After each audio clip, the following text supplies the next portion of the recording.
If you can't take the perspective that I described in the previous video, if you can't think in this kind of universal language that integral theory is using, if you can't follow the research that Lakoff and Johnson are doing, if you can't understand what the question, what structures of experiences are, or what maps of meaning are supposed to be, if you don't even grasp what this is all about, what level of reality these questions are directed at, the result will be that you will be lost in thought. You will be lost in your own meaning making. You will be a fragmented personality. And just as fragmented as you will be within, you won't know where your motives come from. You won't know where your graspings come from, where your ideas come from.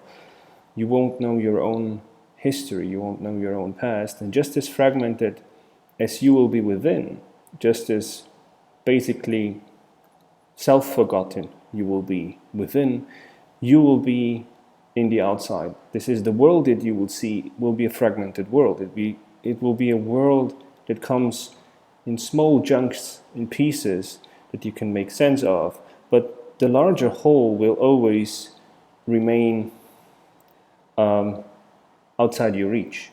You won't really understand what is going on.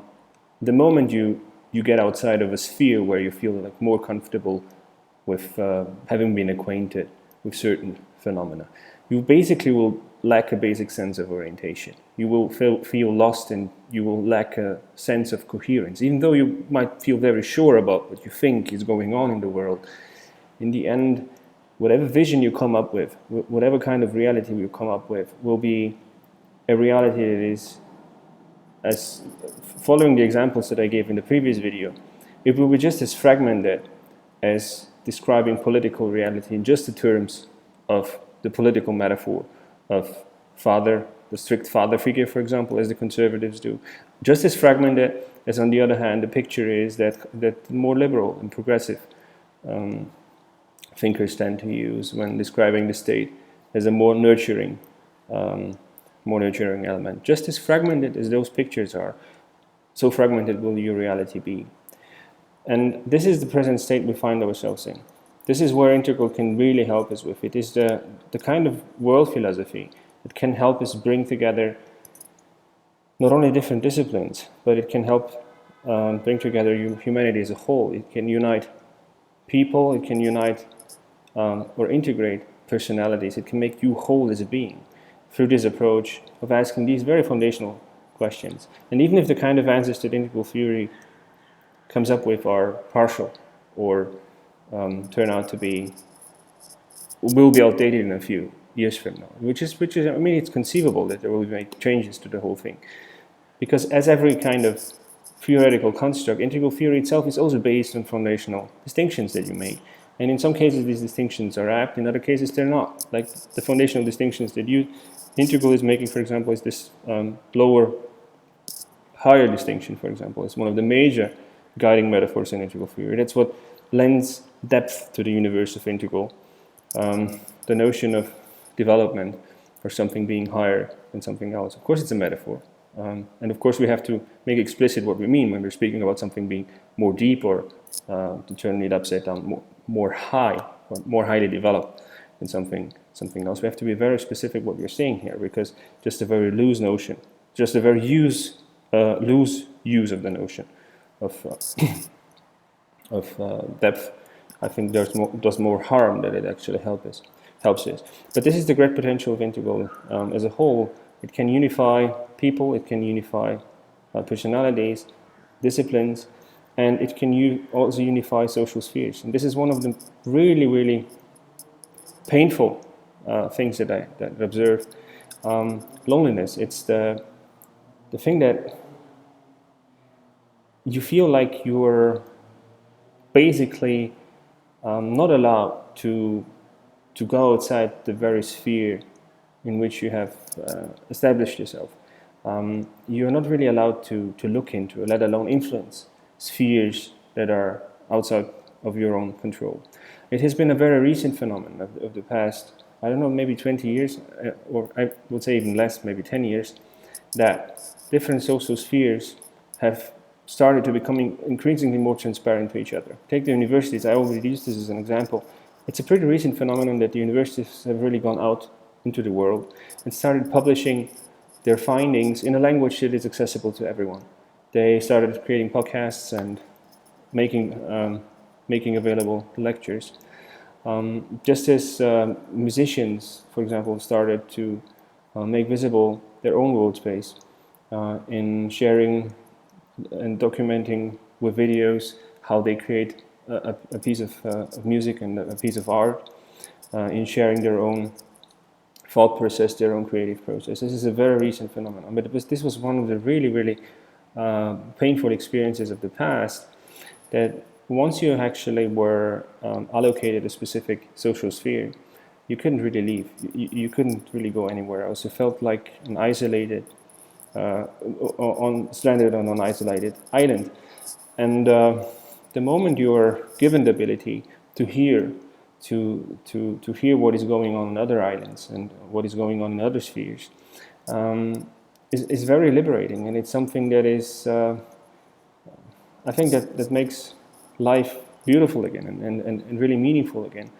And let alone the moment when you can get in some kind of interaction with people from other spheres, where there can be some kind of exchange. I, for example, was hoping that at the university where I was studying philosophy, I was hoping that in publishing, for example, lectures, what might happen in the course of time is that you might get people together to do more cross-disciplinary research, because if you can communicate your basic findings in a language that is accessible to the other disciplines as well, and they don't have to learn your specific language before they can actually understand your findings, if your findings at least can be put in general language, the different disciplines, even within philosophy itself only, could start talking to each other in a more constructive way. Because what I saw happening is that philosophy itself was falling apart and fragmenting into many different subfields that didn't really know what the other ones are saying at all. They just couldn't understand what they were talking about, because they didn't have access to these foundational experiences and foundational distinctions that I was talking about in the past with you. And if every one of those schools was trying to make an attempt to make itself comprehensible and break down its major findings in distinctions that are comprehensible to everyone, I hope something like within philosophy itself, like a cross-paradigmatic kind of discourse could happen. And more interestingly, if this was to happen on a larger scale, when other disciplines would join with their own specific findings and breaking them again down into a common language and showing what the implications are for our foundational questions, for our most basic questions that we're raising, how they could learn from each other and gain more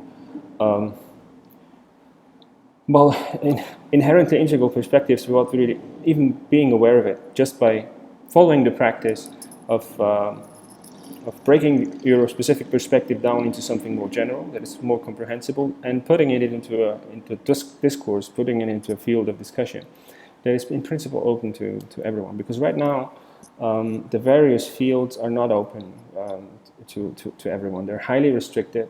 They are highly selective when it comes to who they let in and who they share their pearls with and their valuable contributions with. Those people who are usually let in have to prove themselves worthy, and they have also to prove that they have a form of solidarity with the kind of tradition that they are learning. So it's a very minority position right now still, where traditions try to reflect on themselves, to see themselves, and see, well, what I have to say is really important to the general public, and what I have to say is really important for the basic questions that are driving us, the basic kind of questions that integral theory is asking. And to close this again, I think the great potential of integral theory is that it has been a successful first draft of it, how you can create this kind of unity between disciplines, between people and within people. And that's, again, one of the things that I think many people have been thankful for to integral theory that has been able to create this kind of closure within them, that they felt more united, more whole as persons, that they felt like more oriented in the world that surrounds them, like they felt that they have a better sense of what is going on in general, like they better understand what reality is all about, and like integral theory has helped them also bridge gaps between different disciplines that they found to be important and having important contributions, but basically being unable to talk to each other. And I think I used this example already. What I find so interesting in Wilber, for example, is the sources that he uses. And the funny thing is that all of the sources that he's listing usually can't stand each other. They're really talking bad about each other. But he puts them together like one list. And they have to stick on the same page whether they want it or not with someone else they really hate. And this is one of the major contributions of Integral, I think. Even if we had nothing else of Wilber, but these reading lists, I think they alone are something that is extremely valuable. Yeah, that's again one of the trivial, basic assumptions of Integral, of what it's all about, that no one really talks about, because it's again so obvious. It's bringing together perspectives and bringing world spaces together that otherwise can't really stand each other, and have a certain disdain for each other and disrespect. And Integral it's putting them all on the table, and they have to stick there together whether they want or not, just as we have to stick together with other people that we don't like in our present day reality, whether we want it or not. You just leave your house and are immediately confronted with difference, with people that are radically different than you. I had an Iranian professor who said, well, the thing is, today you enter the metro, and you're just confronted with like dozens of different lifestyles and approaches. There's just no way around it. Right? In the past, you could avoid that which is disturbing to you and which is really challenging you. Today, it's gotten, particularly in the big cities, it's become almost impossible to really not face that which is different and that which challenges you and which also inflicts fear on you. And we have to find ways to cope with that. And integral theory has a few interesting, heuristic suggestions to make in this direction.